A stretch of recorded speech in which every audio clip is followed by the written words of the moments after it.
Alright then, so the Firework Technician has returned to Tower Defense Simulator, Rise for the Pledge, as you can see here.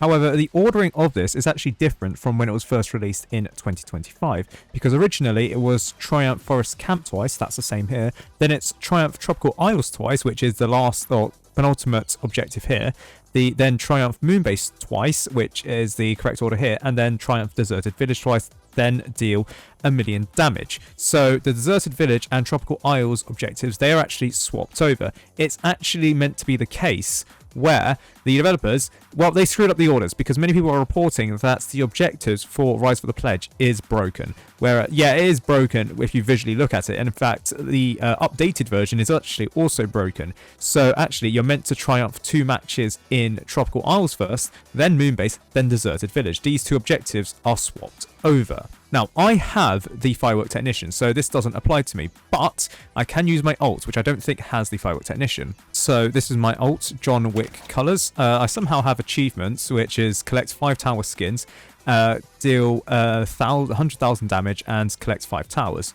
Okay, that's weird. Do I even own 5? No, I do own 5 towers. Okay, fair enough. What I don't own is the Firework Technician. I own the Biologist and the Executioner Tower, but not the Firework Technician. I also don't know how I've managed to accumulate 23,000 cash on this account, but it will allow me to actually complete the Firework Technician. So just to show this off. So apparently it's the case, well, firstly, you can track it, but the objective just shows up like that, so it's really useless. You can also activate other mission quests at the same time, so you're not limited to just this one mission quest. But in addition to this, apparently you don't even need to beat the quest more than once. I know the objective says beat it twice, but actually it might be the case, it is the case I think, where you only need to beat it once. So yeah, that seems good enough. I don't even have a golden crate, do I? Oh no, I do have 2 golden crates, that's cool. I guess I could just equip the Golden Scout or Golden Soldier to do this. So we need to get, you can do it on any game mode, by the way, so I recommend doing it on easy mode because it's the fastest and also probably the less hassle for you to actually do it on this game mode. You know, you could just easily fall in and out of game modes and then just complete it that way, so you don't need to wait on anyone, right? So just need to go here. By the way, do this in a private server so that you can select Forest Camp first. So Forest Camp is an easy map, yep. And then just beat that. I have 7 timescale tickets. Might as well just use it for this because, well, there's no point of me actually grinding this out properly. So let's just cheat, I guess. I assume you guys won't need a tutorial on how to beat easy mode. That is fairly simple, surely, right? The million damage, you can do this with any tower. So, you know, just, you can, I guess in multi-mode, that's enough to do 1 million damage as well. So, yeah, just do that. Oh wait, logbooks. Oh yeah, I forgot I haven't completed all the logbooks on this account. Yeah, that's cool. Okay then, so this is the final wave where the Brutes comes out on easy mode. And then we'll see if you actually just need to beat Forest Camp once to progress the mission and or you need to beat it twice. My suspect is probably, people are probably right, yeah, you probably only need to beat it once. So then, that is the Brute officially defeated.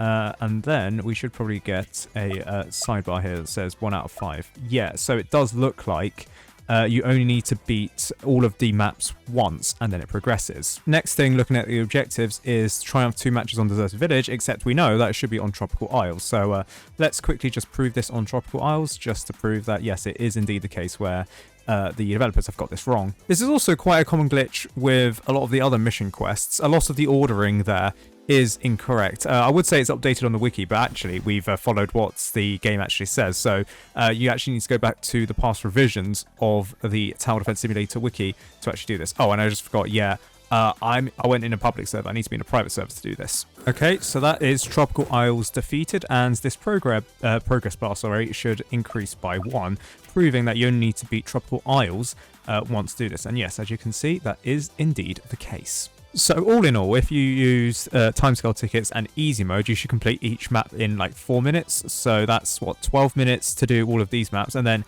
like 1 molten mode game mode should probably knock out the million damage one, or even like a fallen mode game. So by then, what, you're looking easily at a 30-minute run for the Firework Technician. So yeah, that is a very simple and quick method of completing the Firework Technician quest in 30 minutes or so. Obviously, you need to know the order, which this video now provides to you. So yeah, that is very cool. By the time this video comes out, it might be the case where the developers have fixed the original ordering of the quest. They may move around the UI, and they may have also fixed the issue where you only need to beat each map once instead of twice as prescribed.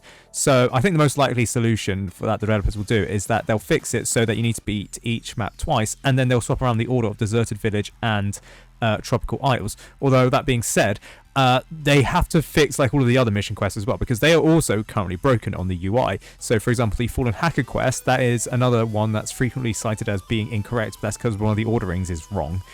For Rise for the Pledge, it's just 2 that are swapped around, so developers just need to swap that around again, and all is grand in the world.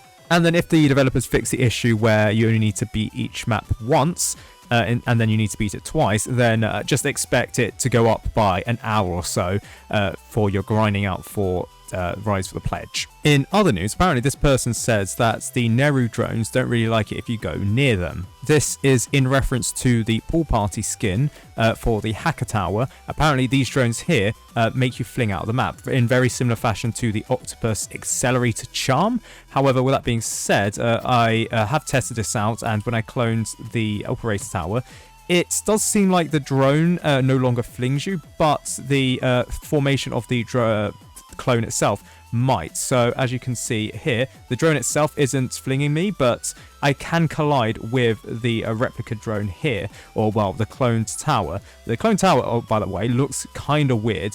It looks like a low poly version of that. It doesn't even have a face as well.